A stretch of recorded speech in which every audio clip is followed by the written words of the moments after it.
Sometimes you get so caught up in watching the seconds go by that you forget to. Sorry that I'm a little late, guys, but hey, we're here. So it looks like we have quite a few people, and yes, Woody, I saw no downvotes yet, so that's good to see.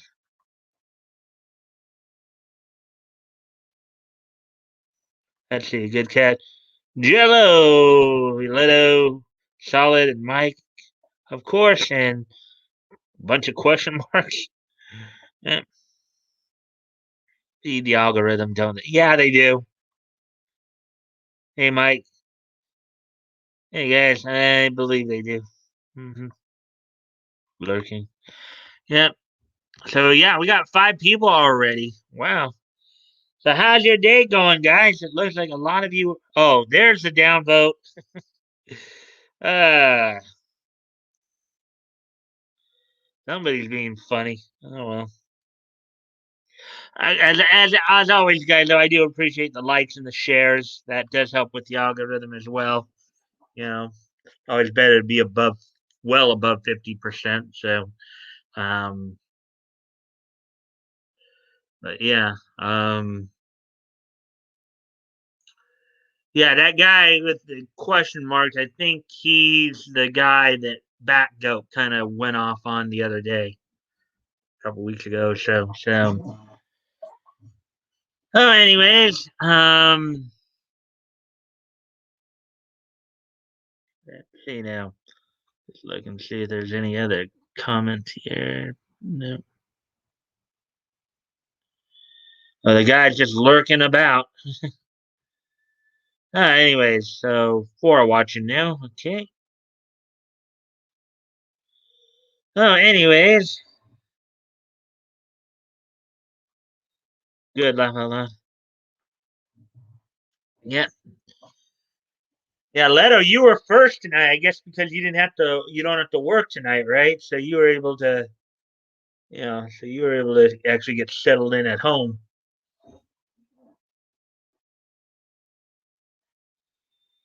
I tried to stream in the morning, but it was a complete disaster. Internet was a mess. Hollow lurking toys. Yes, sir. All right, so yeah, it looks like we have about 4 or 5 people here. Toys, Woody, Leto, Solid, myself. So, well, maybe I'll just get right into the articles tonight. Actually, I should have did one other thing earlier since we're going to start off with bounding into comics.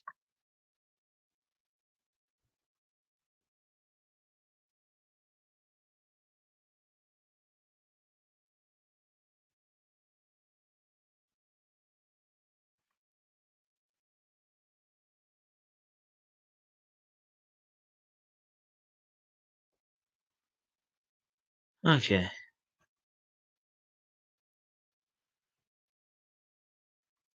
So I do have 6 stories for you guys tonight. 4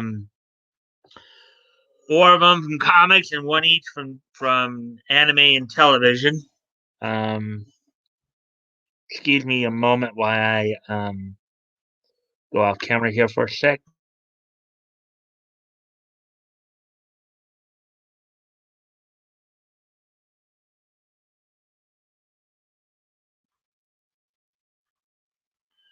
And so let me see. In fact, let me go back a bit here.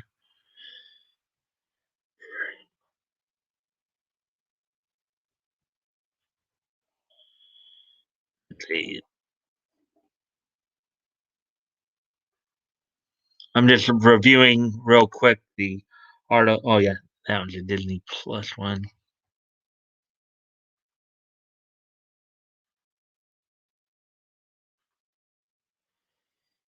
Yeah, so we got some indie comic news. Another week of finding out some indie comics to look forward to. Also, among other things, let's see, a Jack Katz Kickstarter story.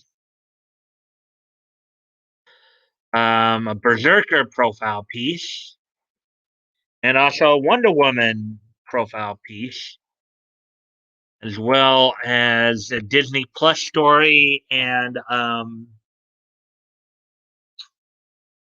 a Dragon Ball profile piece. So those are basically the stories we're going to be looking at tonight.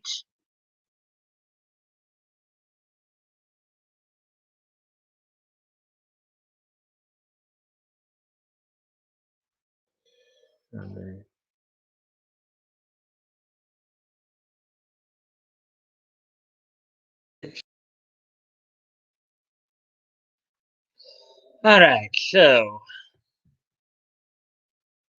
all right, no would seem no new comments as of yet.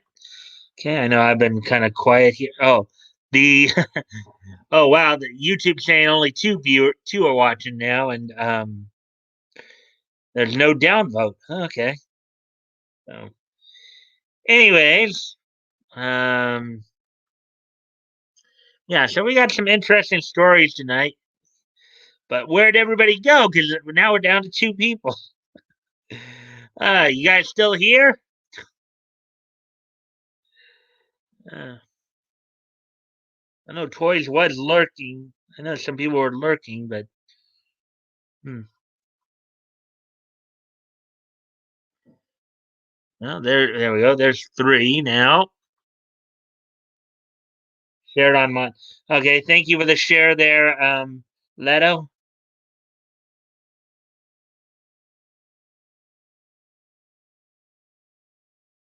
Yeah, Leto, Woody, and myself are still here. Um, according to my participants. Yeah, yeah, yeah. So, anyways, make it this. Give me one more sec. Sorry.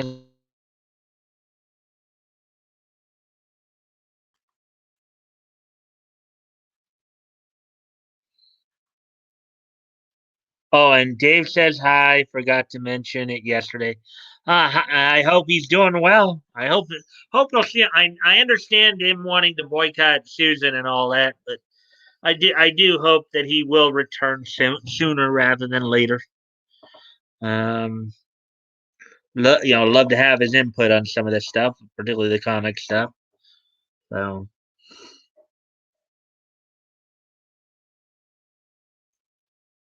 let's see. So probably start up at the 10-minute mark. So again, how'd your guys' day go today? Anything exciting for you guys happen today? I'll be right back as I go off camera one more time. Sorry about this.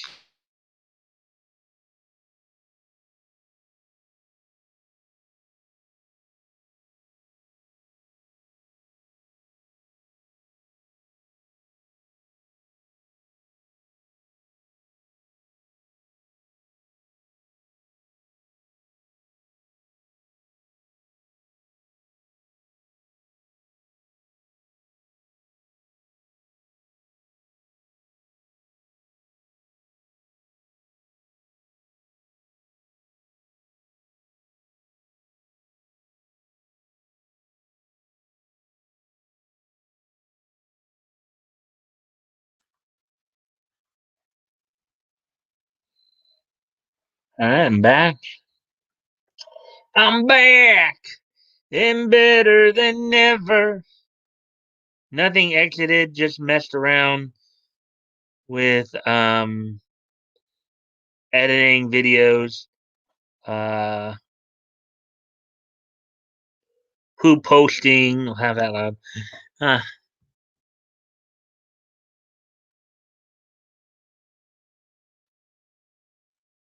yeah, so let's see. YouTube says four people now are in there. So four are watching now. Okay. Hopefully everybody had a good day today. Let me see. Yeah. Alrighty then. So let's see. Where are we at? Oh, okay. So we're just past the 10-minute mark now, so exciting. So, and now the counter says 2 people. Man, the thing, man, that counter stinks.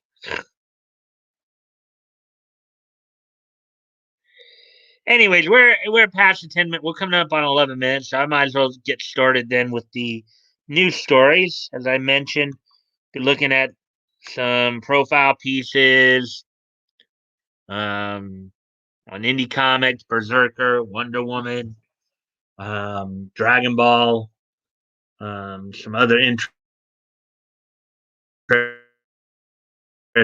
Further ado, let's go ahead and get started then. Let's see. There we go, right there.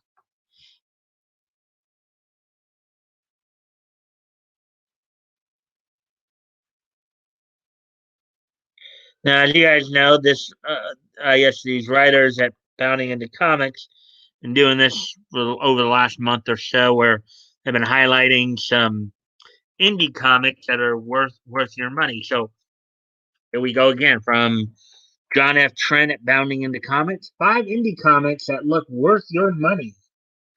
Let's take a look at this. The 5 indie comics weekly column is back in our fourth weekly column. Bounding into Comics recommended Dovolt, Airboy, Groken, First Man, and Bloom.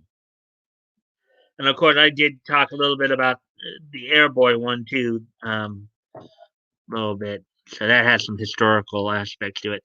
The purpose of this column is to shine a light on some independent projects and that look top notch all around, from the story to the art.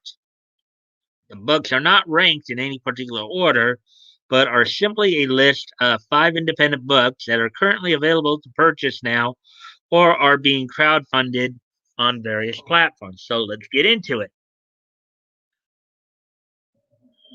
Shadowbinders, Volume 1 and Volume 2. Whoa, look at that. Look at some of that artwork. Shadowbinders. Look at that. Look at that girl on the right there.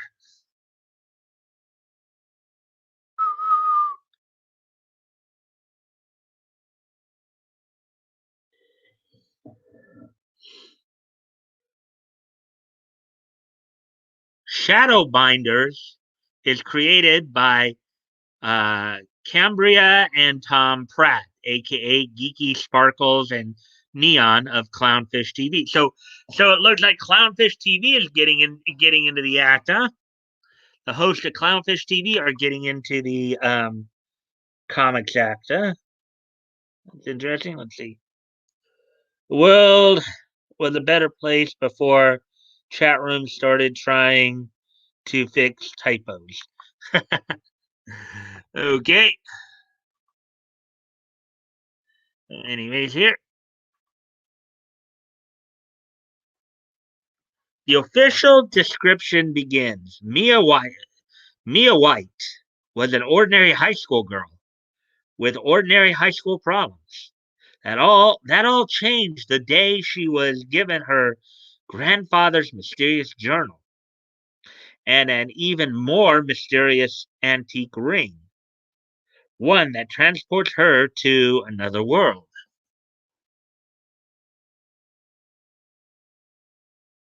It continues. Now, this ordinary girl finds herself in an extraordinary realm filled with airships, flying serpents, and clockwork cities.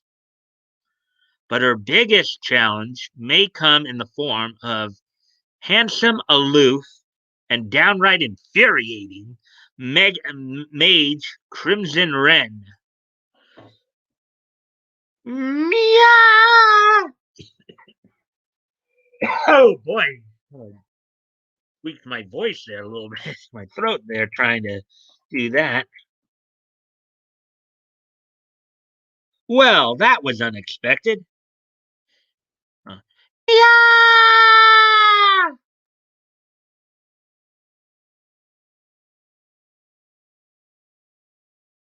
I don't need this now.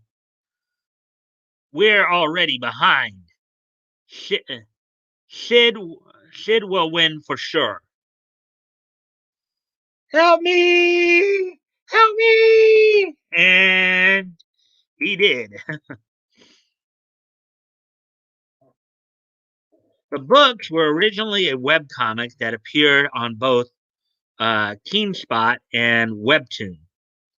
With the launch of this hardcover collection, Clownfish TV hopes to launch a Clownfish Comics imprint. Um, each book is 160 pages long in full color on 6 by 9 paper. Um, the first book contains chapters 1 through 6 of the webcomic, while the second book contains chapters 7 through 10 of the webcomic. It is currently available to back on Indiegogo. The 2 hardcover set costs $60. Clownfish promises that the books will be ready to ship almost immediately after Indiegogo releases funds. Okay, so let's see if anybody's saying anything here. Artwork looks oaky. Okay. Excuse me a moment, guys. Got to go off camera here.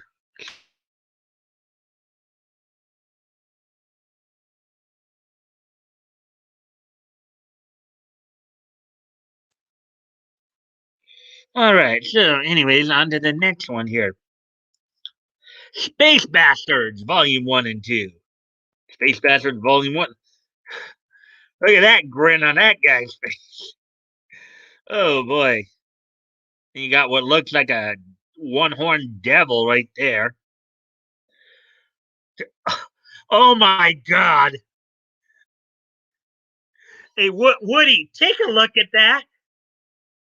Now, I don't know if you remember a wrestler by the name of Ox Baker, but doesn't that horned character right there kind of look like, I don't know, a demonic form of Ox Baker? Don't know if you remember him or not, but take a look at that. Doesn't that guy kind of look like Ox Baker right there?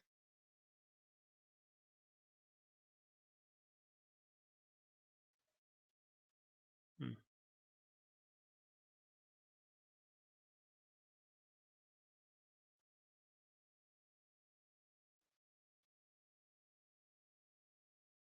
Oh, yeah.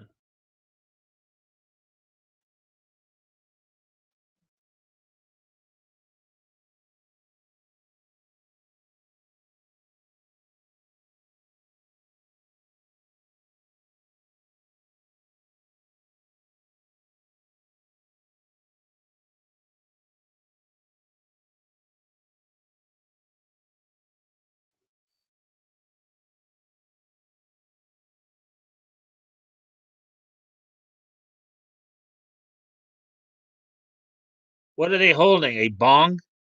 I don't know. I'll have to look a little closer. Yes. Yeah, so you kind of agree with me there. He kind of looks a little bit like, I don't know if that is a bong or not, but anyways, on with the article here. Peterson, Aubrey, Robertson, Bisley. Space Bastards is created by Joseph Aubrey and Eric Peterson and features artwork by Derek Robertson, Simon Bisley, Colin McNeil, and Clint Langley. The official description begins: in the future, violence is everywhere. Corporations are exploiting the weak and disenfranchised. And while America has taken to the cosmos, unemployment is rampant. Infrastructure is crumbling, and basic services are unreliable. Getting mail between planets is near impossible. The Intergalactic Postal Service offers the best paying yet deadliest jobs in the universe.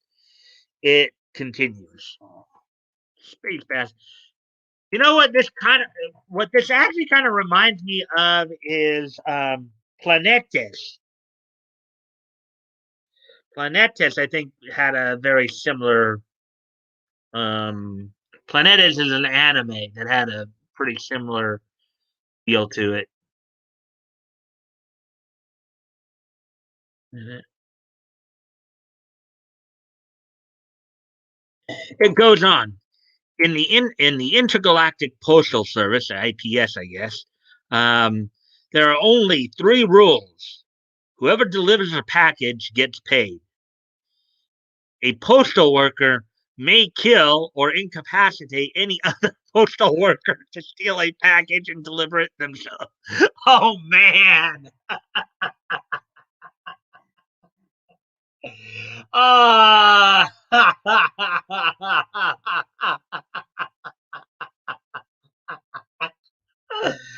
I got there. There are a couple of mailmen I know. I gotta ask them about this.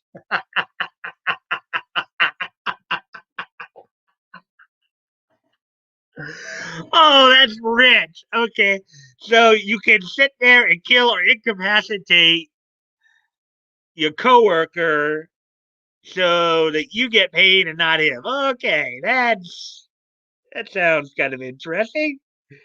Yes, neat. Um, New Evil Dead movie coming out, and Bruce Campbell confirmed he's returning. Uh, Amazon in the future. Oh boy, yeah, wouldn't that be funny? Amazon probably would do the same thing, right? Is that where you're going with that? The more times a parcel changes hands, the higher the payout for completing that delivery.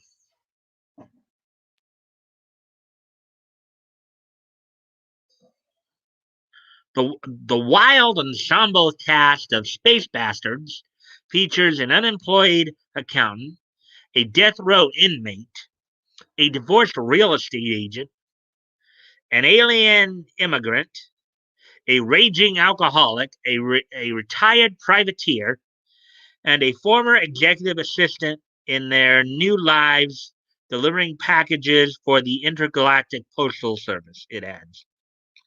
The description concludes under the volatile leadership of Postmaster General Roy Sharpton. Wonder if he's related to Al Sharpton. Hickey, hickey, ha ha. Um, these space bastards are forever at each other's throats, trying to settle scores and earn big money. Sounds like a game show for crying out loud. Uh, Race for your life, space bastards. Race for your life, space bastards.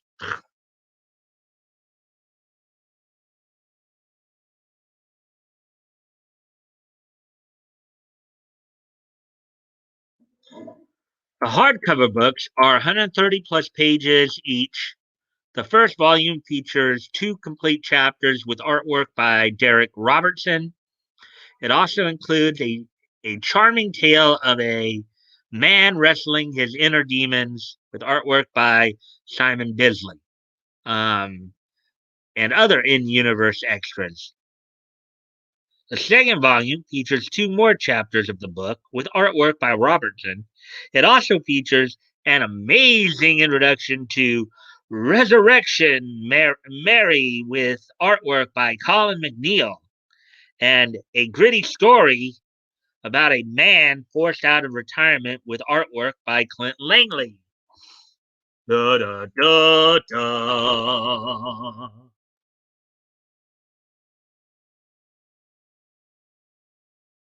The book can be purchased separately on Indiegogo for $30 each. If you want them signed, it will cost $35. You can get both volumes for $55, and if you want them both signed, there is a $65 package. Wow, that sounds like an interesting story there. Space Bastards.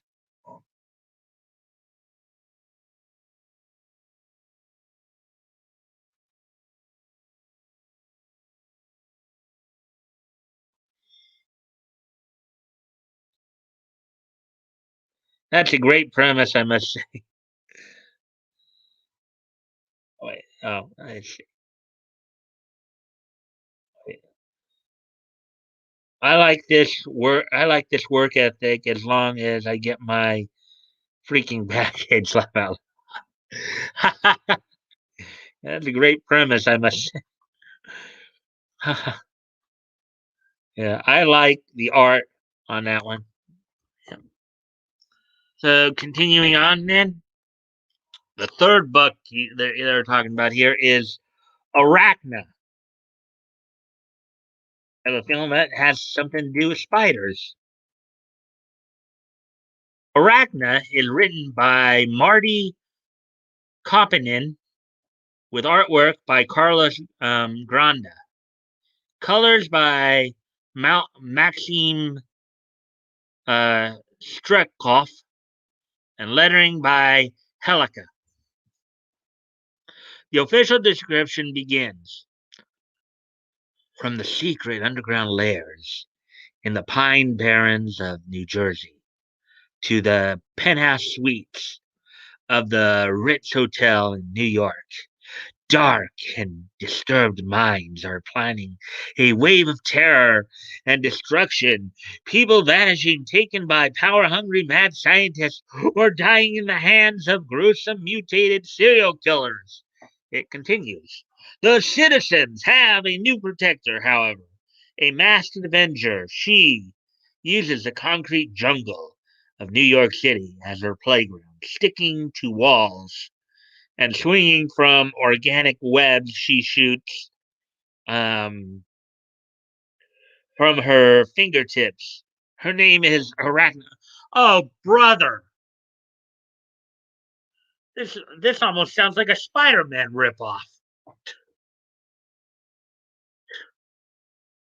This almost sounds like a Spider-Man ripoff.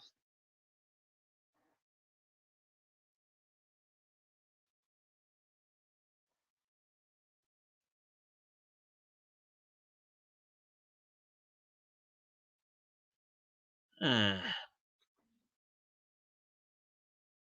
that sounds a lot like a Spider-Man ripoff. I would not be surprised if there was a copyright. Whoa, what's that?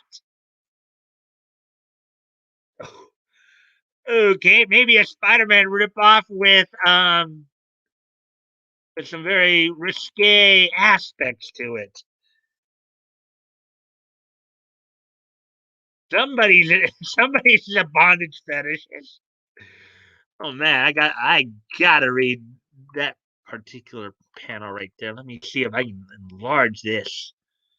That one particular panel. Let's see, one particular panel is there's a couple panels. This is how I get my kicks. I've been tracking this creep for months. He's into some kinky stuff. Nothing wrong with that, of course. Just look at me.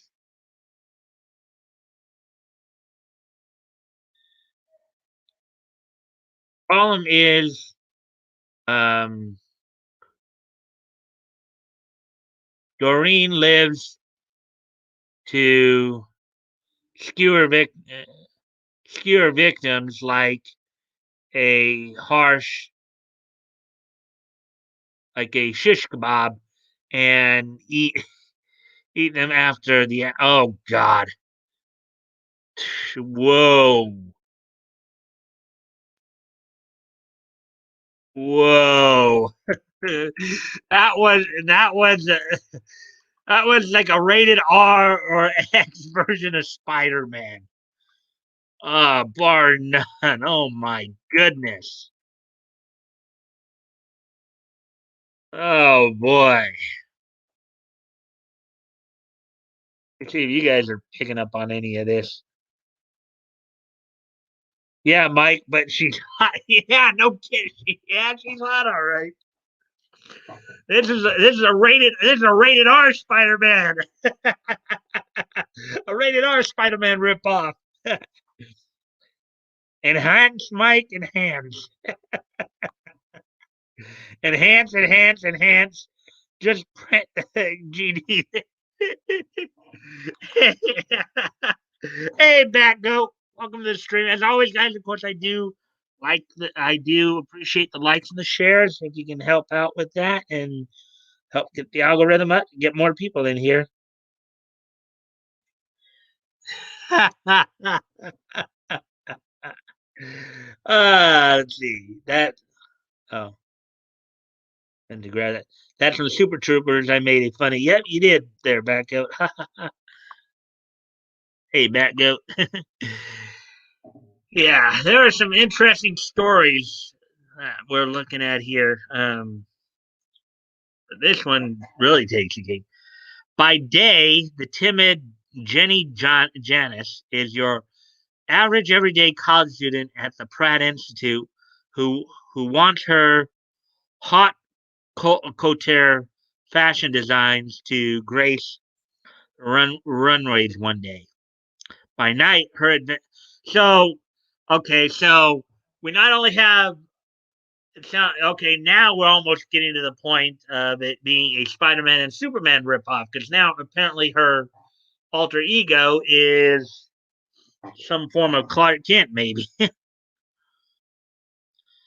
Let's see. By night, her adventure split personality named Arachna, she's had since childhood, comes out to play, it adds. The description concludes neither personality admits to knowing how they got their mysterious superpowers. Both Jenny and Arachna claim to have just woken up one day like that. One of them is lying.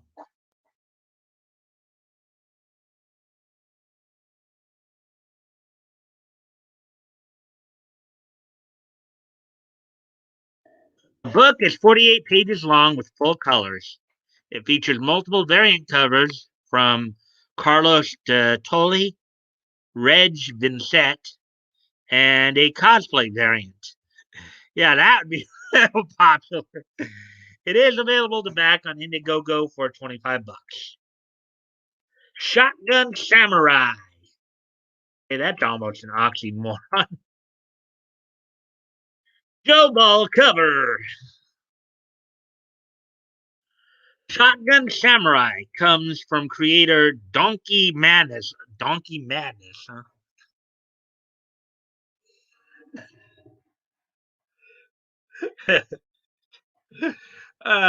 Donkey Madness. Okay.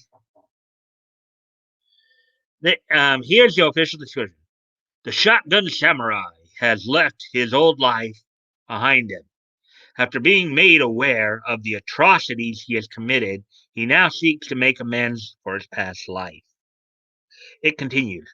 Shotgun Samurai, along with George and Tofu, set out to capture the vice regent to the shogun.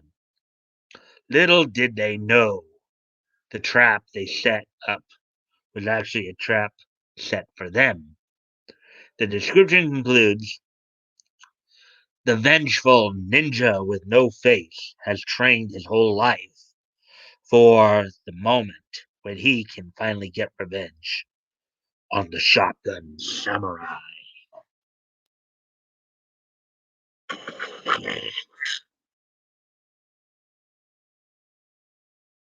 Oh, black and white coloring there. The book is 200 pages long and printed in a style of a manga graphic novel. It features 3 different variant covers from Joe Ball, Mangaka Odi, and Jose Garcia. You can back the project on Indiegogo or run you 20 bucks. And number 5, How to Die, Birth of the Black Ice. Black Ice. Ooh, look at that. Somebody's going nuts, too. Issue 1.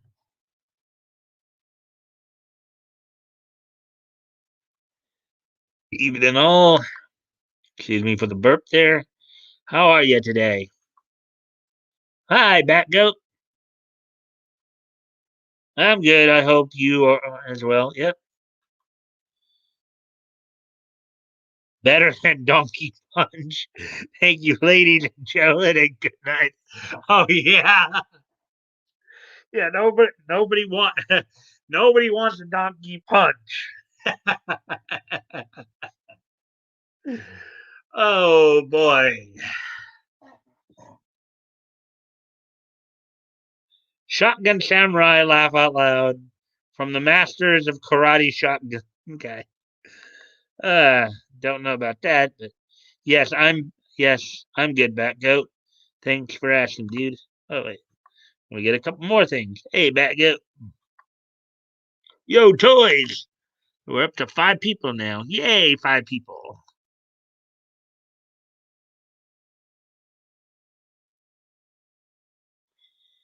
All right. So, anyways, as we continue on with the thing here, so this is How to Die: Birth of the Black Ice. How to Die is written by J.P. Plack, drawn by Bogdan Ristea, and lettered by Federico Corsini. The official description begins How to Die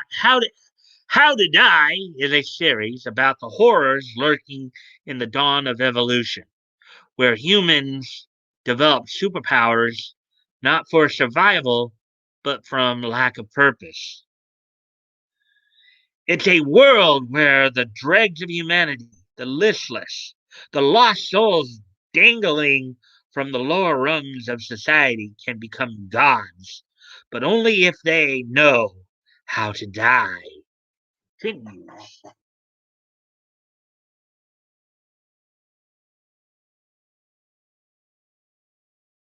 The description goes on. In Birth of Black Ice, we meet Anthony, a boy awakened by his father before dawn to go hunting, just as fathers and sons have done for centuries.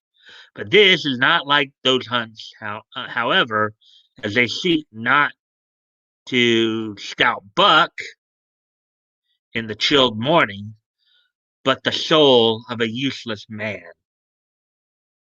This harvest is not for meat nor clothing, as those are plentiful. They thin the herd of man for the betterment of all, as their family has for generations. But when young Anthony is thrust into the role of the hunter, something new and truly horrific will be born. The description concludes.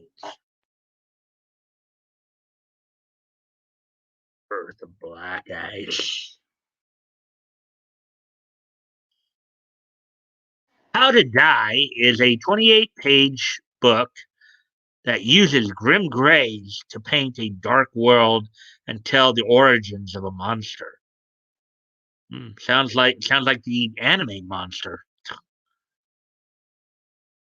The book will feature a variant cover by Ralph Barrientos.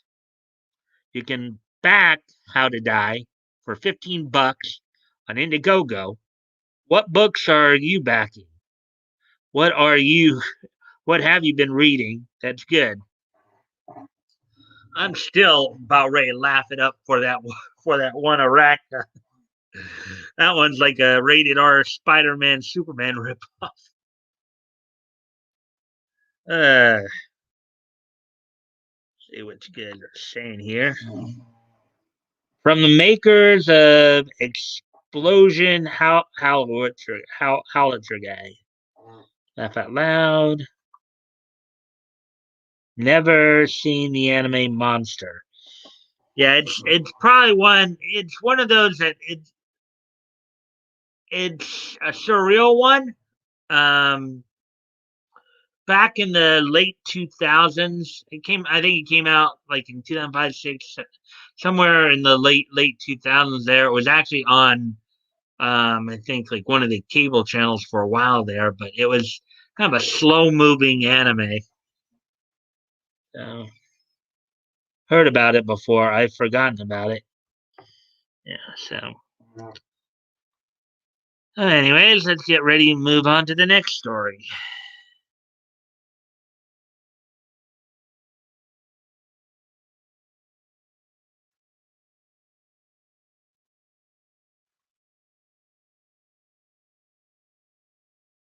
Now head over to CBR for some stuff here.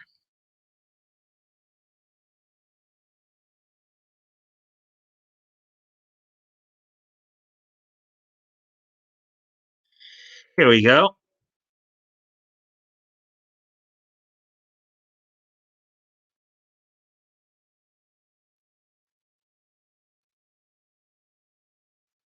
Hmm. Do, do, do, do, do, do, do. All right, so here's the next story we're going to look. Well, let me check the time here. Oh, 41 minutes. That one took us a while to get through, but still, it was a pretty entertaining article, I would say. The Unseen Jack Cats Kickstarter um, offers a look at the Legends art collection. The Unseen Jack Cat Kickstarter is a collection of unseen and unpublished work from the legendary artist with updates from today's creators. Because that's Jack Katz right there, voiced by Ben Adams. A Kickstarter for legendary artist Jack Katz is still underway with contributions from some of comics' current superstars, including Liam Sharp, Sandra Hope, Mike Perkins, and more. The Unseen Jack Katz presents for the first time ever a selection of complete, previously unseen and unpublished stories alongside pencil pages from some unfinished epics sampled from legendary artist Jack Katz. Huge archive. The Unseen Jack Katz Kickstarter reads an unpublished 22-page story titled Artemis Rises will also be inked by Art Adams, Bill Sienkiewicz, Brian Hitch, Joe Prado, Michael Cho, Andy Curry, Bill Reinhold, and more. With Ted Jalbert, that's Jalbert, not Jailbait, conducting an in-depth interview with Katz that took place over 4 sittings.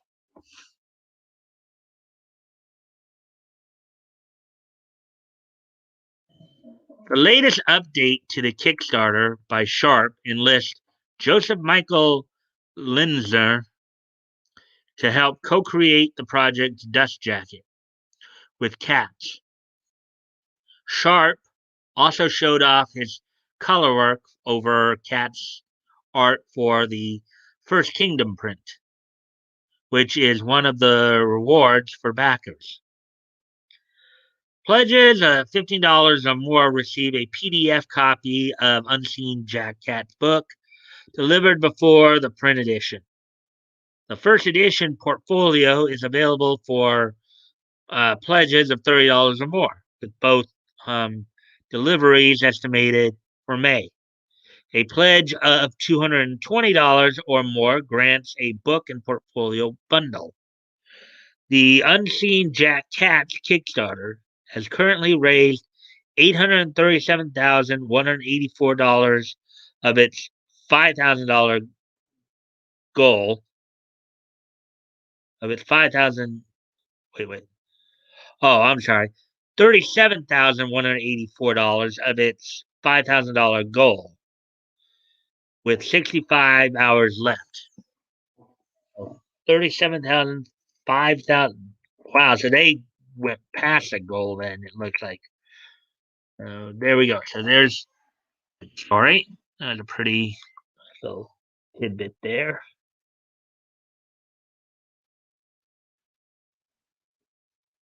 Oh, wait, I think we did see all this, didn't we?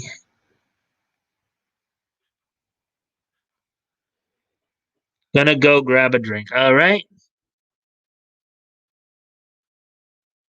Let's move on to the next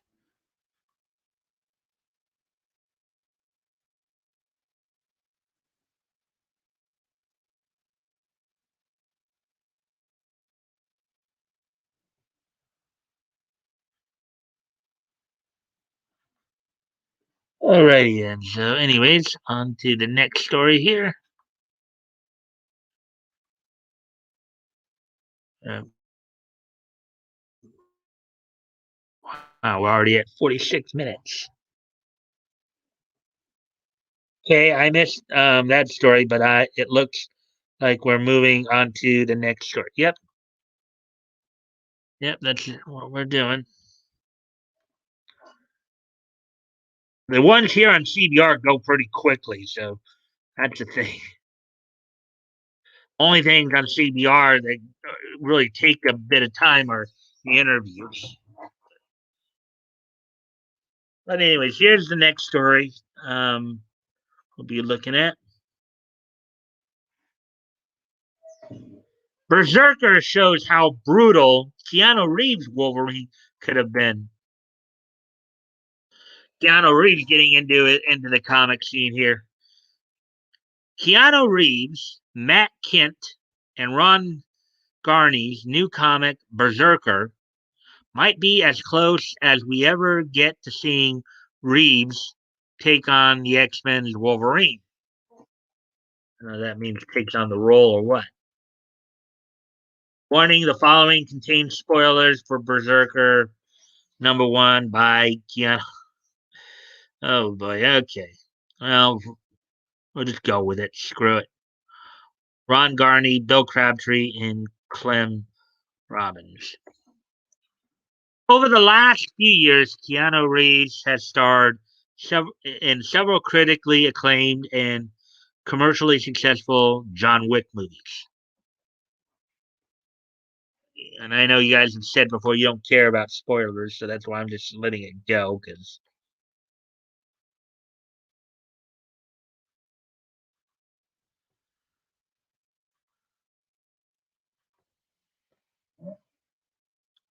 while Reeves is no stranger to action movies, the titular Berserker of his new comic Berserker is one of the most brutal characters Reeves has ever been associated with. This debut issue depicts a man who cannot die and is being used as a weapon for the government.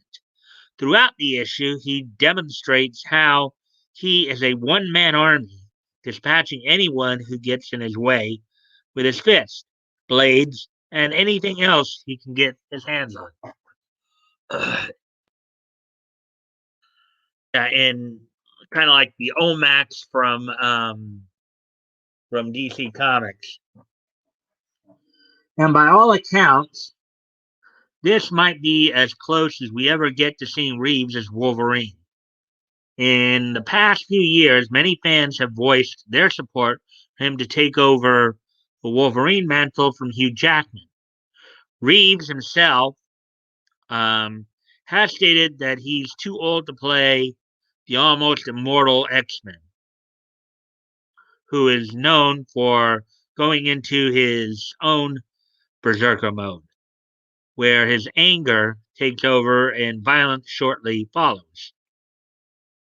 However, this comic hints at how brutal Reeves' take on the character could have been.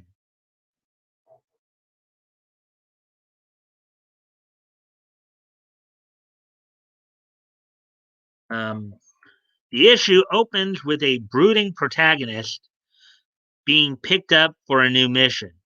As he prepares to go into the battle, he reflects on how time is somewhat trivial for a man who cannot die. He makes quick work of the soldiers opposing him, slaughtering his way throughout the building. Um, no matter what the group does to try and take him down, he never loses speed, even after crashing head on with an airplane to stop the target. He emerges from the wreckage visibly maimed. After taking out the target, he begins to have flashbacks of his father after watching a fellow soldier kill the target's son to prevent witnesses. They return to a top secret base where he gets cleaned up um, and and the agency connects a variety of wires to him, um, and removes part of his finger for genetic duplication.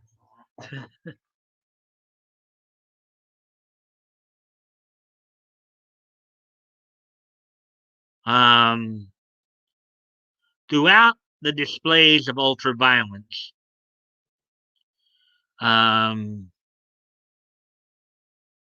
there's a conversation going on between him and a doctor who is working with him to understand his struggles. He remembers every day vividly, but being 80,000 years old does make some of those memories a bit foggy. Through their discussion, we learn he doesn't care what the government does with his genetic code. He simply wants to be able to die. He reflects on how the times have changed since the early wars, where injuries were simply solved with amputation, dismissing the doctor's ability to help him. She notes that the recent mission had shown something out of the ordinary compared to other missions, and asked him what had occurred. It seems that as he watched the young boy be killed, it triggered memories all the way back to his birth 80,000 years ago, when he first got the taste for blood. I am immortal. I have the right, the son of kings. Yeah. I have no rivals. No man can be my equal. Take me to the future of your world.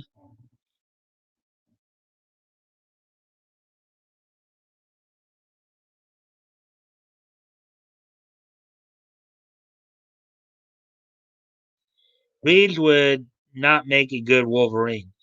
Maybe if Reeves was younger, would make a good Gambit.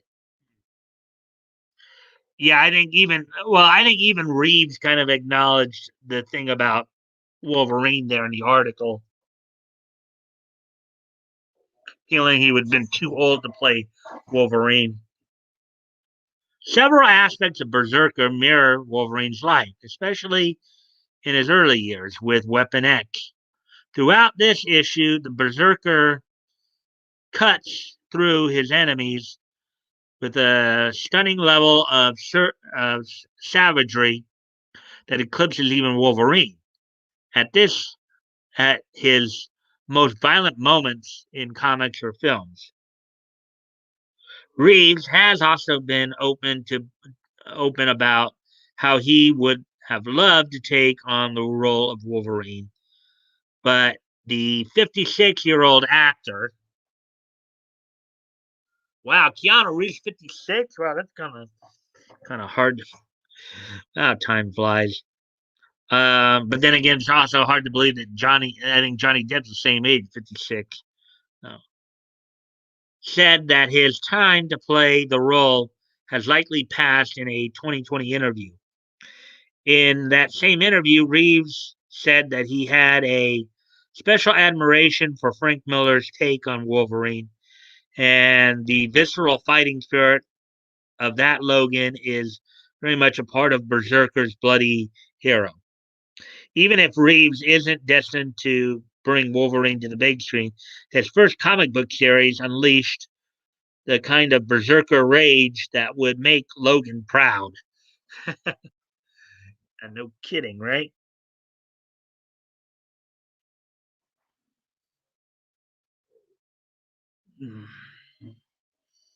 55 minutes.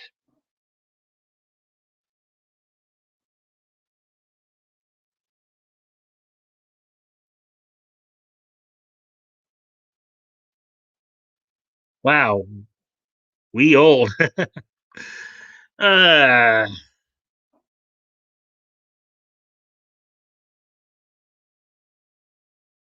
right, and then the last of the comic stories here.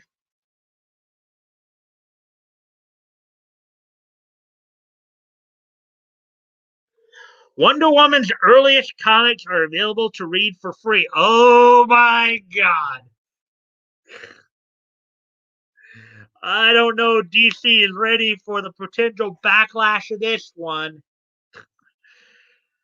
Oh, some of this, and we'll probably be covering this later once I get to that point, of course, in the historical retrospect. But some of the early Wonder Woman books are likely to get a very negative reaction from some SJWs.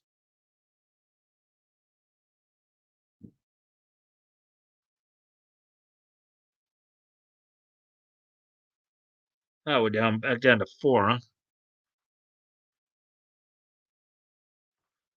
DC kicks off a celebration of Wonder Woman's 80th anniversary by making her first three key appearances available for free on DC Universe um, Infinite. And that's how Wonder Woman originally looked, guys. That's her golden age appearance right there. It is her costume, her hairstyle. It all looked, somewhat different from what I think many of us have seen over the years. On International Women's Day, DC and Warner Media kicked off a months long celebration of Wonder Woman by making her first three key comic book appearances available free of charge on DC Universe Infinite. All Star Comics number 8, December 1941, which was the backup feature in that book. All Star Comics back in the 40s was the book that featured the Justice Society stories, and her story was actually the backup feature, secondary feature. Diana Prince's headline appearance in Sensation Comics number 1. That was her anthology home, generated in 1942. That was her anthology home back in those days.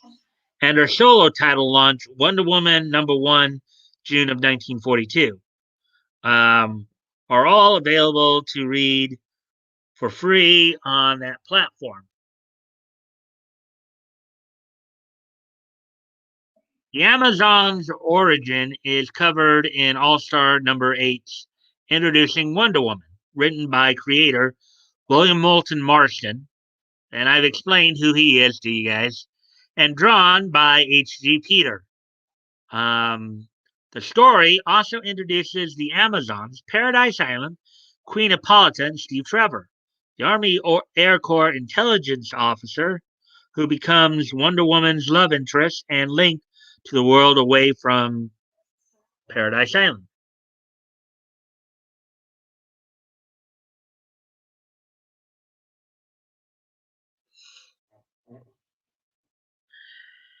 As part of the Believe in Wonder campaign, DC Universe Infinite will provide more free Wonder Woman comics in upcoming months, as well as a selection of key tales over the Amazon's career.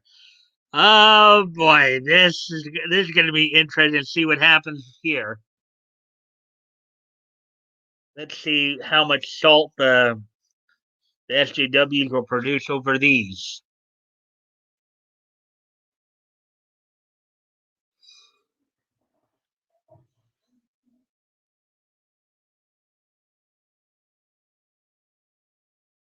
Let's see. Additional Wonder Woman material will be released through the DC Community Book Club. DC declared that the 80th anniversary celebration illuminates the superheroes' timeless and relentless message of hope and empowerment with original content, commemorative comics and books, and global fashion collections and experiences. Not to mention the bondage fetishism in some of those early comics.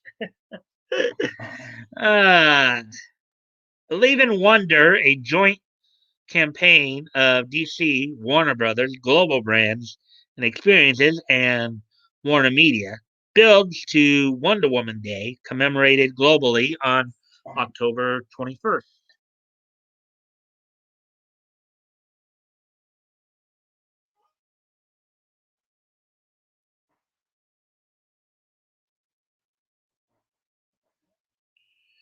International Broads Day needs to get in the kitchen and make me an egg bake diet. Oh boy. Just jokes, bro. Yeah.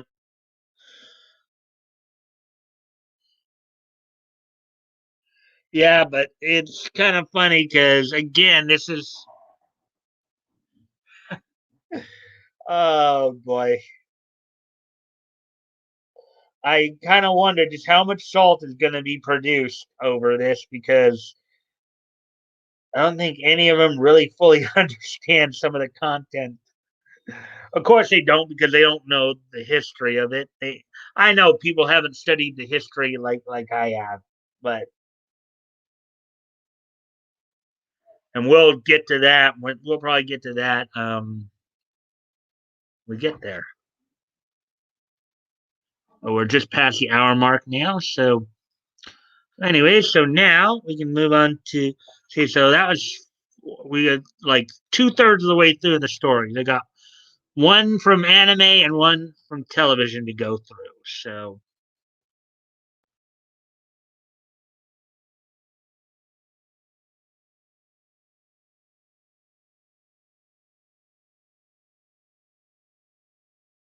and here's the profile piece here.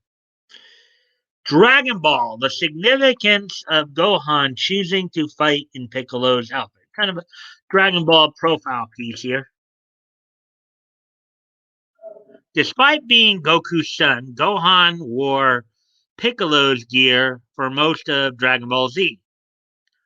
Um,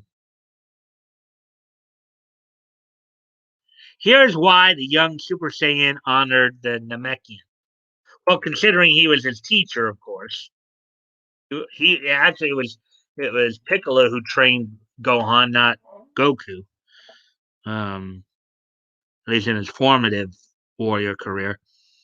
One of the most powerful warriors in all of Dragon Ball is Goku, and Chi Chi's son is Goku and Chi Chi's son Gohan, whose mixed Saiyan and human heritage made him a formidable fighter from a very early age. At the start of Dragon Ball Z, while Gohan's father trained him on multiple occasions throughout the manga and anime franchise, young Super Saiyan opted to wear fighting gear. Okay, actually, yeah, I guess he did train him as a kid, but I know that Piccolo trained him for the encounters to come. Basically, opted to wear fighting gear modeled after Piccolo instead of Goku. Of DBZ.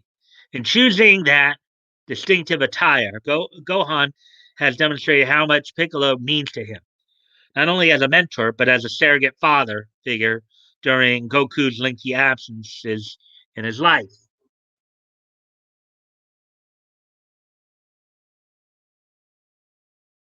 Gohan in the background there. At the start of DBZ, Piccolo was still very much Goku's most significant enemy after previously trying to follow in his father's footsteps to conquer the world. Two rivals agreed to set aside their differences to work together to defeat Raditz, Goku's evil, long lost brother, who attempted to wipe out humanity. The resulting battle ended with Goku dead and Piccolo deciding to train Gohan in anticipation of yeah, that's what I was referring to, of even more powerful Saiyans that would arrive on Earth in approximately 1 year. Piccolo trained Gohan to tap into his latent potential and become a strong warrior in his own right, complete with a version of Piccolo's Namekian clothing. Um, Gohan's influence made Piccolo appreciate humanity and begrudgingly turn from wicked ways to become a committed Z fighter. The bond between the two became apparent when Piccolo heroically sacrificed his life to protect Gohan from Nappa, leaving the boy visibly heartbroken. For much of his time on Namek, Gohan retained Piccolo's clothing, only switching to Saiyan armor to give him more protection ahead of the impending fight against Frieza. After training with Goku and Piccolo for the prophesied android's arrival back on Earth, Gohan kept his usual Namekian clothing in battle. However, he took the outfit one step further. After training with Goku in the hyperbolic chamber for a full year in preparation of Cell's tournament.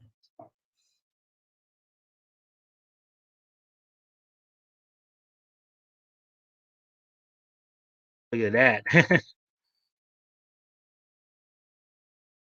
In addition to the purple and white garments, Gohan began wearing Piccolo's weighted cape um, to make the association more apparent. With the wardrobe change as a way to honor his original martial arts mentor prominently, Gohan would wear the outfit for the entirety of the Cell games when he unveiled the Super Saiyan 2 transformation and saved the world. If I could save the world, I would be the sunlight in your universe. Maybe if I could change the world.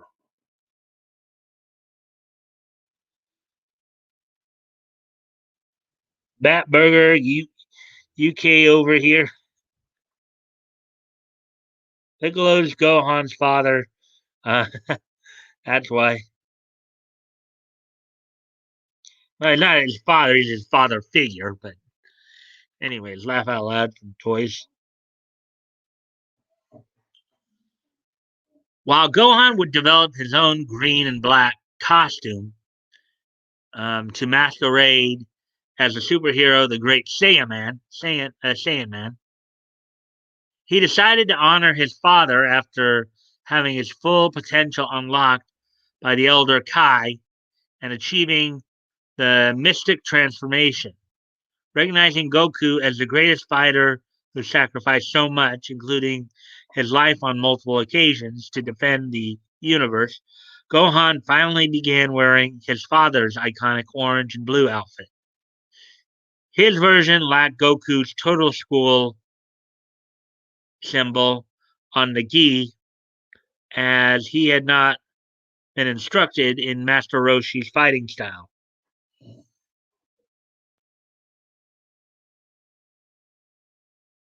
Gohan has had more wardrobe changes for fighting outfits than the rest of the Z fighters throughout DBZ. He started the anime series wearing a variation of Grandpa Gohan's outfit before taking on many different styles, usually inspired by his original mentor Piccolo.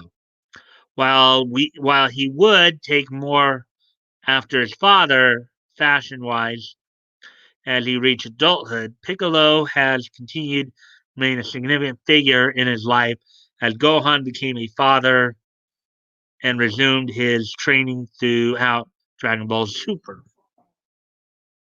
And I can vouch for that statement. So we do have one more story coming. Let's see, where are we at? Hour and 18. So we're making good time. Wow, we're making some good time there. Goku is a terrible person, especially in Super, putting the whole universe in danger for a challenge. Hmm. Well, that's Saiyans in general.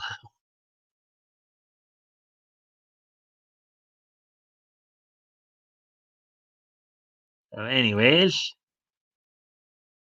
Now there's one more story to get to.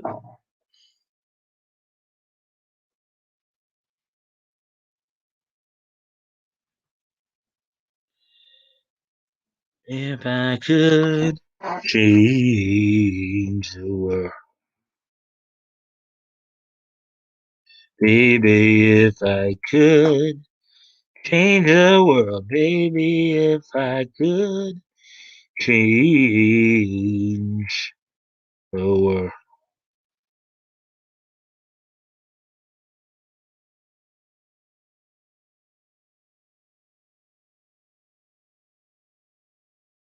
Oh, here we go.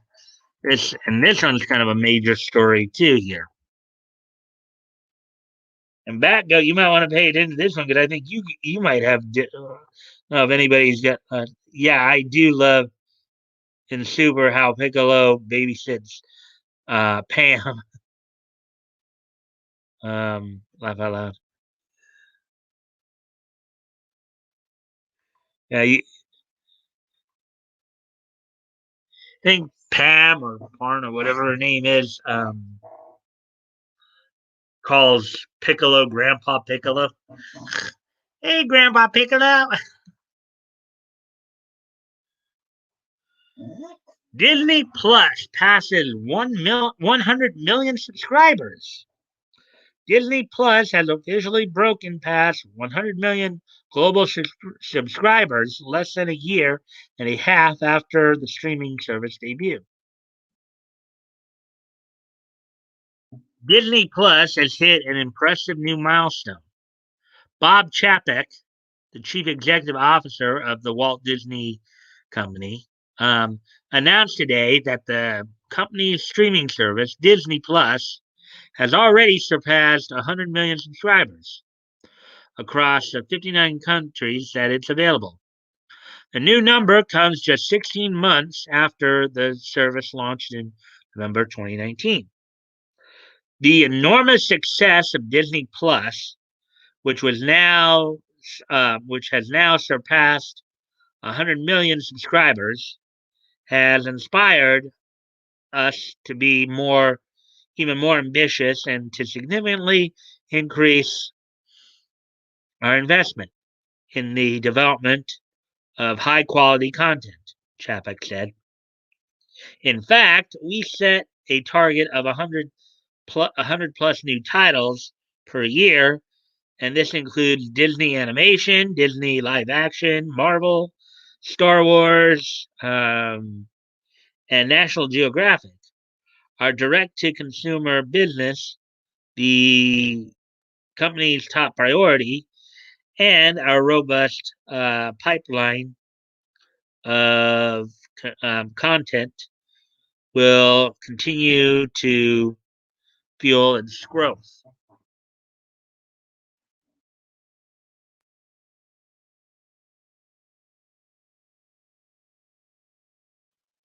See if you guys are saying anything about this thus far.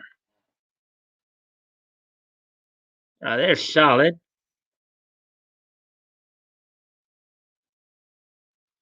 Solid. Nice to see you again. I believe Chi Chi snuggled Goku. Struggle snuggle. X'd out. BS. They won't share views on stream movies. They don't share money made, but we can believe this BS. Uh, hey, solid. I believe you, solid. Laugh out loud. Let's see. She tricked into doing special training to increase his power. Laugh out. Hello there. Hey, Mr. Not So Wolf. Welcome to the stream.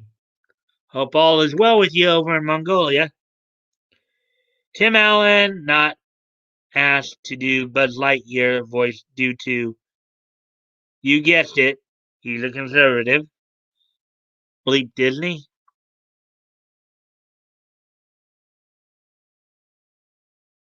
Uh, She drained his energy more like. Oh, so I guess Leto, you're comparing Chi Chi to a succubus. Um, hey, Mister Nut. Hey, Mister Not So Wolf. Does Goku really have any idea what sex is? I would I would think he would, considering he bore a son, or well, he didn't bore it, but you get what I mean. At least provided the sperm.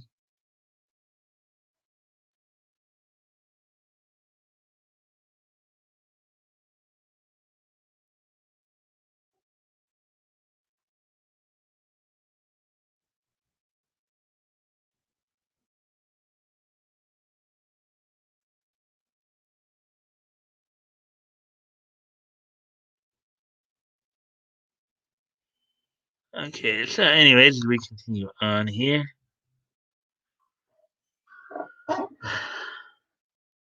The launch of Disney Plus also saw the premiere first live action Star Wars show in The Mandalorian. Um,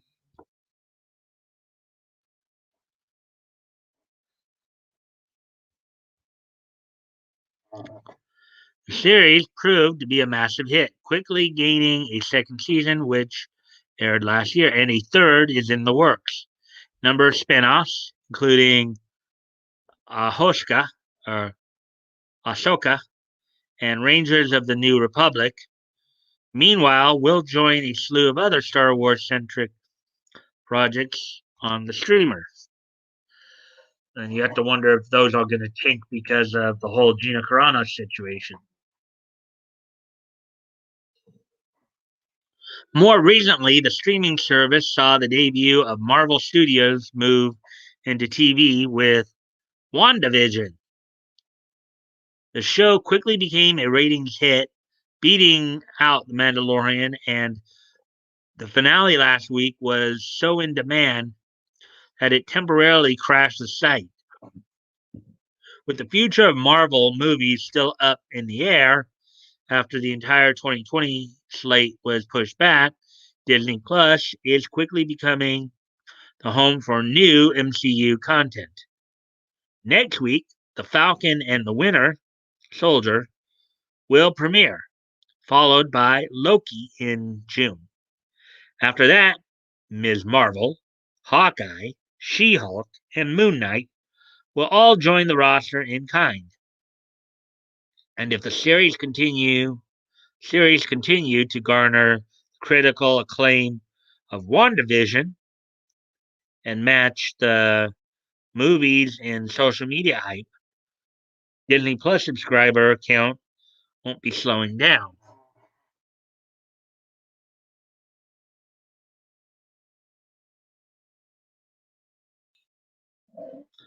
The company does still have plenty of competition in the ongoing streaming wars. Meanwhile, this month saw the launch of Paramount Plus, replacing CBS All Access as Viacom CBS's home for TV and film content. And HBO Max continues to gain new subscribers with its Warner Brothers catalog. Netflix, meanwhile, still leads the pack with its estimate with and it's estimated that Disney Plus won't be able to surpass a streaming giant until 2026.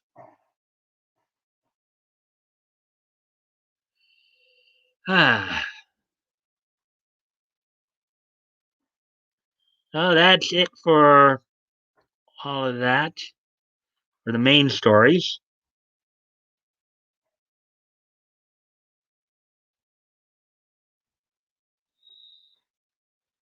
And let's see now.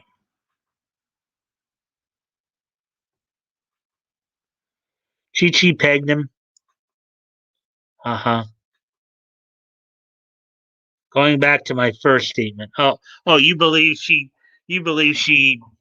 um, she struggle snuggled him, huh? Well, okay.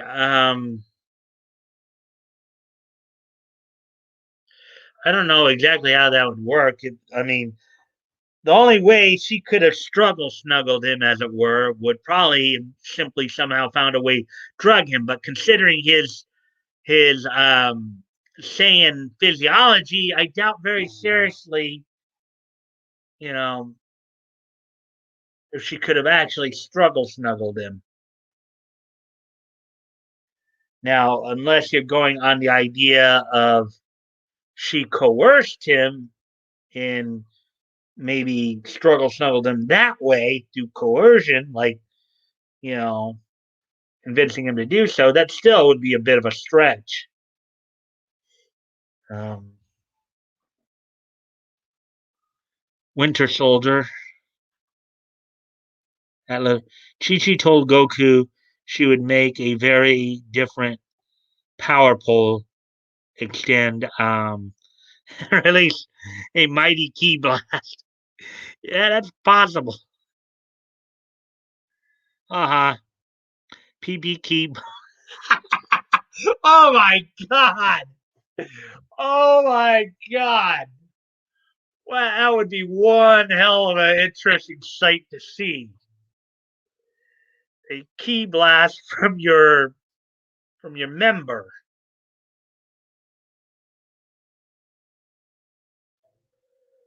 You go, you imagine that? You imagine you're like standing over the toilet doing your thing, and all of a sudden, boom!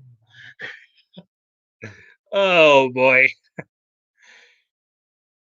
Charmed him, Pepe Le Pew uh, she probably just told him it was a training exercise. Solid nose all. Uh,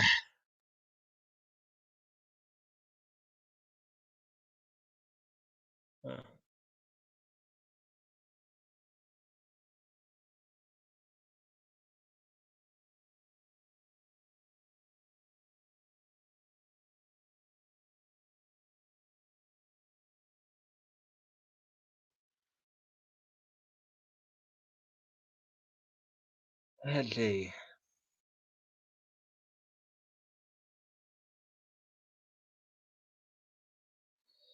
Kamehameha. Karma, karma, karma, karma, Carmelia. Let's see. I've never watched a second of DBZ, so this is Greek to me. Yeah, well, DBZ is considered one of the greatest all-time fighting animes. Alma is also able to handle having her uh, back blown out by Vegeta. Uh, Got 6 viewers in here now.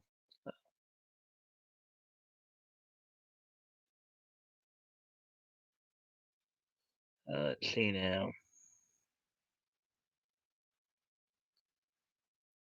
Oh, new there yet?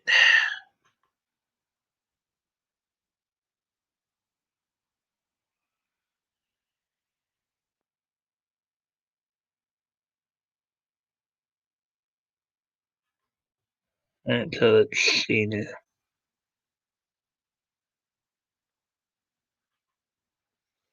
At least Bulma and Vegeta, the type to know about sex, they probably have a Karma Sutra under their beds. Still better than a Cursia Hamea. I know it's popular. I've never watched it or have any interest to do it all. And to each his own, backup. DBZ is just guys yelling for 5 episodes, and the actual fights are like one episode. Backup sums up the franchise. Laugh out loud. Yeah. Or taking like a month to do one fight. That's another way of looking at it.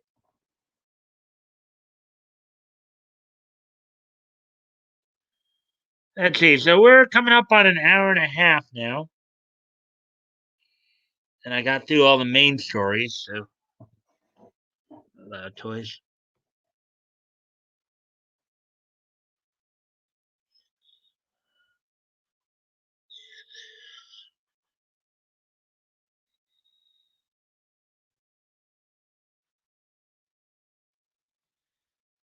How you guys doing tonight? We've had some interesting stories tonight, haven't we? Uh, some interesting conversation. Maybe a little bit on the perverse side, but hey, that's cool.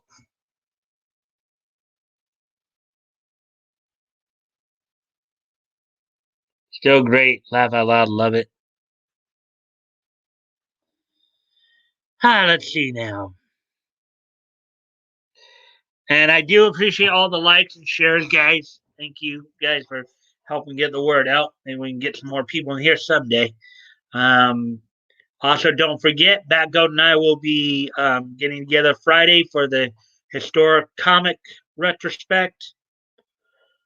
This Friday, we'll be looking at March of 1937. Comic books that went on sale March of 37.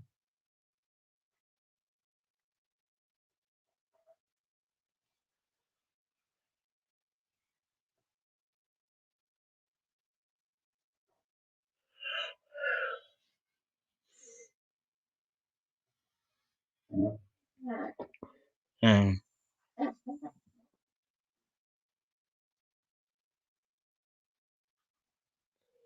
yeah, I'll say from Bondage Spider Woman to Goku's sex life.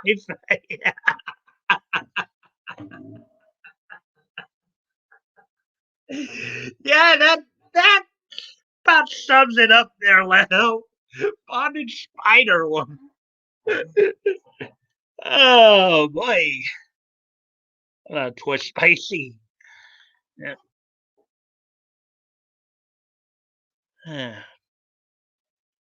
And I do know Nick is not going to be on tonight. I guess it's Lady Racket's birthday, so he's going to spend some time with her. So, um,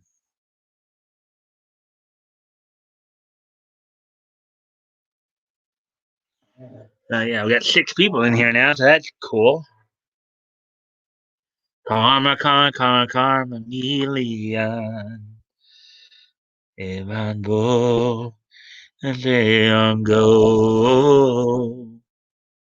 Love doesn't mean that life or dreams to come and go, to come and go.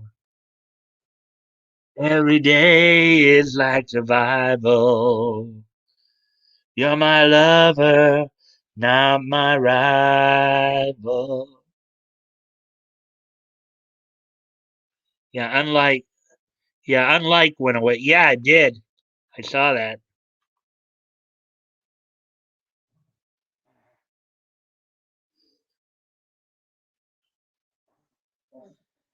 So, anyways, ah, anything else you guys want to ask about or talk about? Because if not, I think it'd be a good time to start winding down. Maybe we'll let's see. Oh, anonymity just got here. All right, let's see. On the Kiwi Farms, they claim while Nick is doing streams, Drexel is upstairs railing Lady Rackets. Yeah, it just shows you how classy KF is. Uh, hey, just getting home. Hey, anonymity. I'm to the stream, man. You won them over with pervy stories, maybe laugh out loud. Uh, Going to eat and listening. Well, I just looked at whatever stories were in. I mean, I didn't first off, I didn't know about the Bond Spider Woman thing because I just saw 5 indie comics worth your. So I just figured it'd be a good read. It actually turned out to be a very good read. Hey, Anon. Greetings, Anon. Evening, everyone. And on.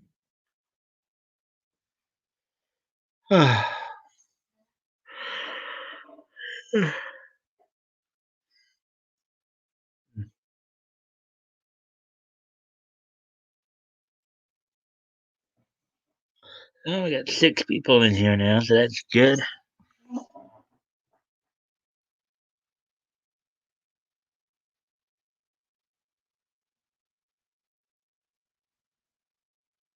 Oh, the dislike is back up.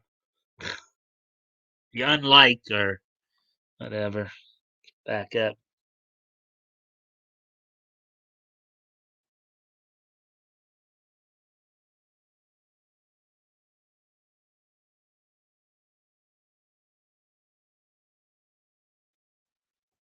Every day is like survival. I've doxed myself, and I don't work for anyone, and can't be canceled. I don't care. KF is a bunch of sissy Marys. I don't see it. I just saw it when I looked over, but hey, the troll stopped by. What up, troll? Yeah, he was lurking earlier.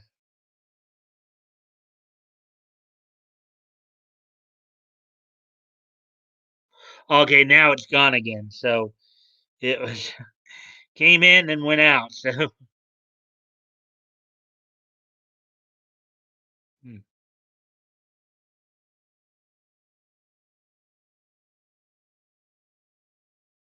Haters means you're doing it right. Yep, totally agree, Anon. Yeah, but really, I don't even know why they'd be hating me because I'm not. Granted, I may make my own set of jokes at them as well, but I'm not necessarily going after people. I'm just reporting stories, more or less. I'm not, you know, they just don't like the content. But I nowadays I very rarely talk about like anybody in KV or Comic Gate or anything like that because it's just it's stupid. It's like you know you know if anything by talking, the more you talk about them, the more actually the more they actually like it. I think even if you're just talking crap about them, it like kind of swells their ego a bit. I just try to ignore the whole baloney and be done with it because I figure there are enough people doing all the coverage of like cancel culture and all the negativity and hearing Flash in kind of the monotone talking about how like Disney and Netflix are all shooting themselves in the foot. Oh, and by the way, Tug did a video on Star Wars today. I saw that this morning. So I think he's getting away from the Amber Heard stuff a bit. And of course, some of what was covered was, of course, that reminds me. So I know what you were talking about now, back when you said Geode. I actually read it as I thought you were saying Geodude, like the Pokemon. So now I know what you're talking about because I watched their videos.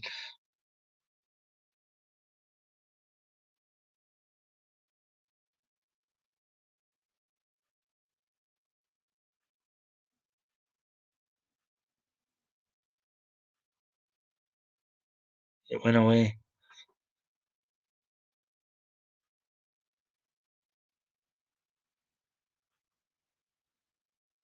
Mike, there is no logic with the depravity that that is trolls. It's about time. Yeah. Got 7 people in here now. Wow, 7 people. Yay. And of course I do appreciate any of the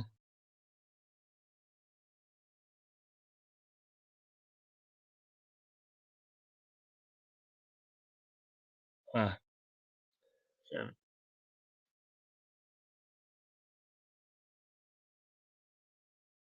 Mike, there. Oh, wait, we already read that part. We already read that part about time. I did say Geodude. Um,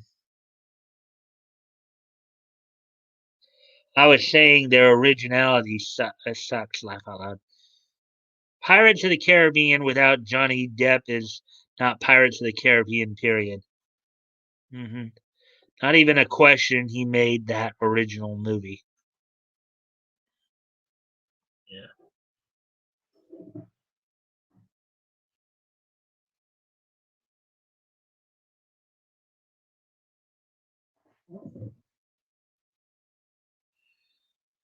Yeah. So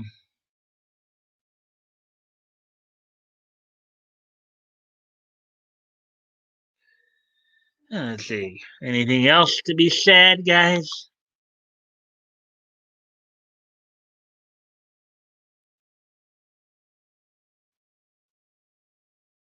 Okay, so we're at an hour and 37, so I think it'd be a good time to start wrapping up. We went an hour 47 last night, so we got through some pretty and some very interesting stuff tonight, to say the least.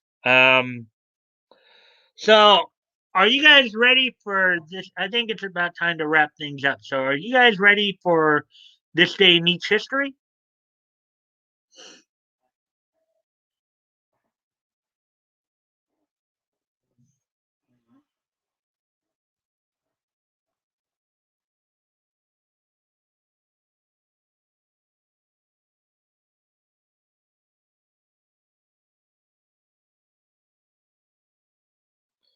Let's go. Let's go to niche, and we can talk about the niche. Niche it up. History. Niche it up, Niche King. Niche, yes. We have a love history. Hey, welcome to the stream, Josh Samuelson. Glad you're able to. I'm glad you're visiting us. I hope everybody will make you feel welcome.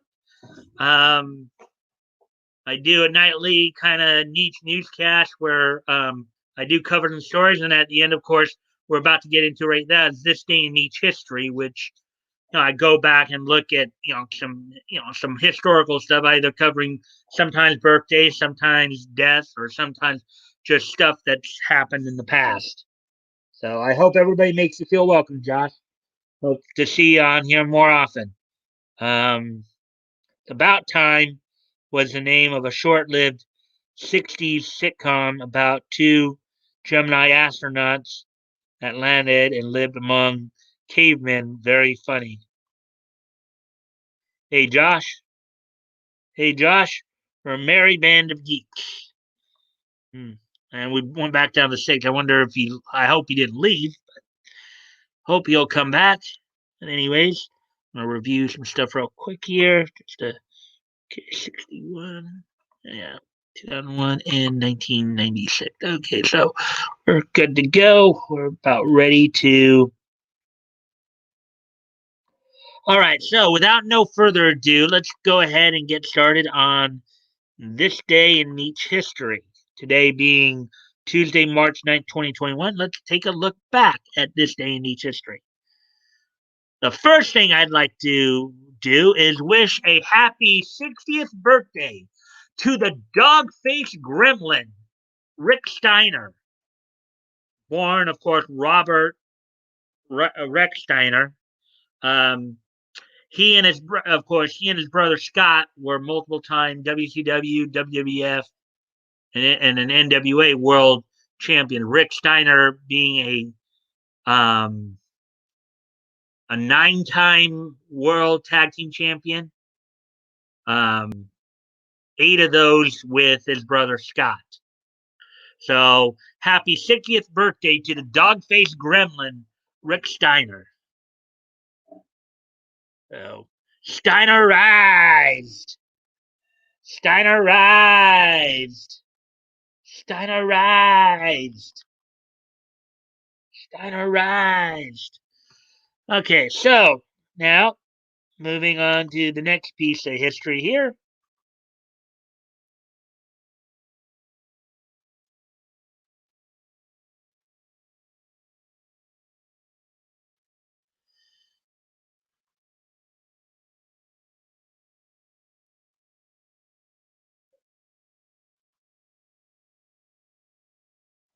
think we have some more comments here. Let's see. Josh, a super nerd as well.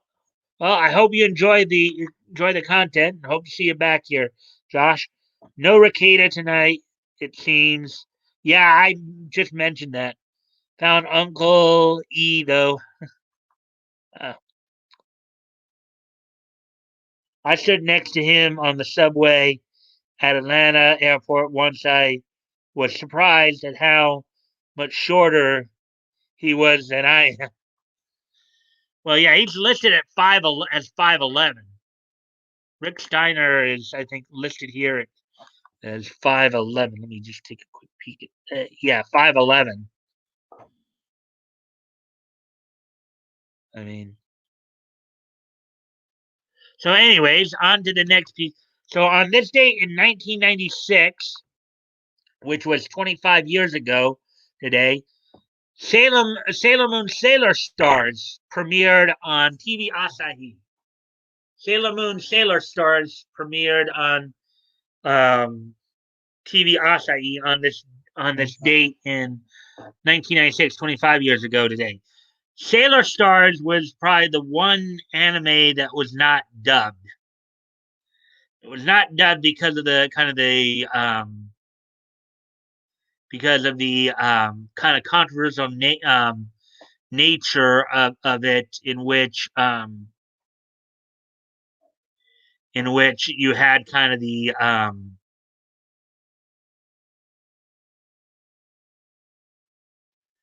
I don't know, like, okay, I'll put it this way: the Sailor Scouts or the Sailor Stars were actually in real life boys, but when they made their transformation, became girls. Kind of like Rama One Half. If you ever heard of that anime before. So on this date in 1996, 25 years ago today, Sailor Stars made its debut on TV Asahi. I didn't say anything because I couldn't believe it was him, but he was definitely wearing wrestling boots. Oh, I don't follow even streams that much because of time I'm asleep. I think I'll check on him today. I go back and forth with Uncle E. Fun streams, but take a lot of energy. Laugh out loud. Ha ha ha! Forgot about Rama. Yeah. So, anyways, so that's that for that one, and we have another comment here from Woody. He was funny, and that his early on gimmick was that he has the dog faced gremlin. Um, oh wait, he was funny, and that his early on gimmick was that he has the dog faced gremlin would pretend to lift his leg and pee on the opposing wrestler. Uh, oh yeah, I kind of remember that too, Woody. Um, Actually, albeit I don't think he started being called Dogface Gremlin until after he started teaming with Scott. Because prior, even though a lot of people know his work with his brother and think that's when he started, he actually was involved in wrestling since like 1986. He actually started out as a part of Eddie Gilbert's stable in Mid South and eventually UWF as part of Hyatt and Hot Stuff International. Hello, Woody did he really love it? Um, yeah, I started with Uncle E before Cyber Frog in Comicsgate, and the he would mostly just speak quietly while drawing stuff. He should have really touched on people. Oh boy. Okay, so on to the next piece of niche history. Let's see. Choose this one. Um, and this one's a bit of a sadder note. For those of you who grew up on the 90s Warner Brothers cartoons on like Tiny Toon Adventures, Tasmania, um, Animaniacs, Pinky and the Brain. On those of you who grew up on the 90s WB cartoons, on this date in 2001, which was 20 years ago today, composer Richard Stone passed away at the age of 47 from pancreatic cancer.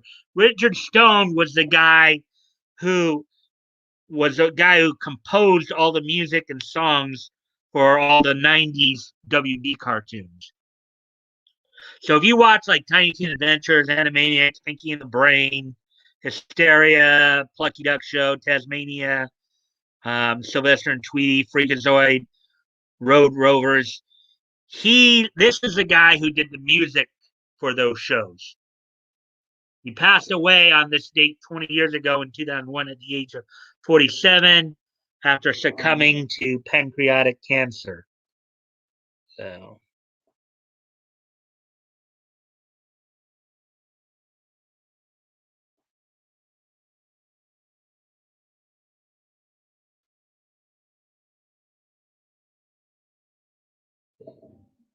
I subbed to Ricada pre 10,000, but it was EBS who steered me over there. See, Tugstream is two. Tug streaming too. Oh, Tug streaming. Maybe I'll have to go check that out. I didn't. He hasn't streamed in a while. Pinky and the Brain song was epic. Yeah, and the guy who I just talked about was the one who. Wow. R.I.P. Yeah. So figured those of you who grew up watching those cartoons, that would be something you'd want to know obviously.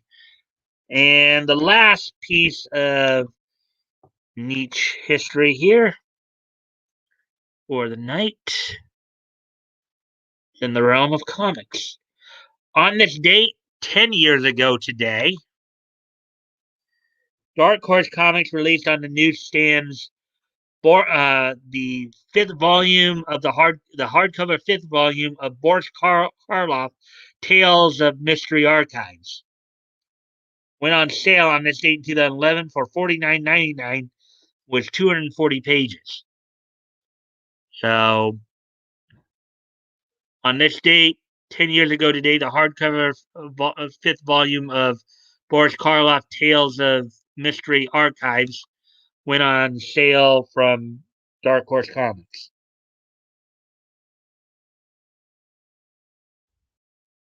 We should all check Tug, laugh out loud.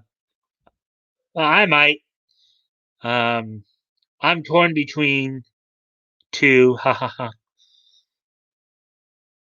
So, anyways, guys, thank you guys for joining me tonight. I really do appreciate it.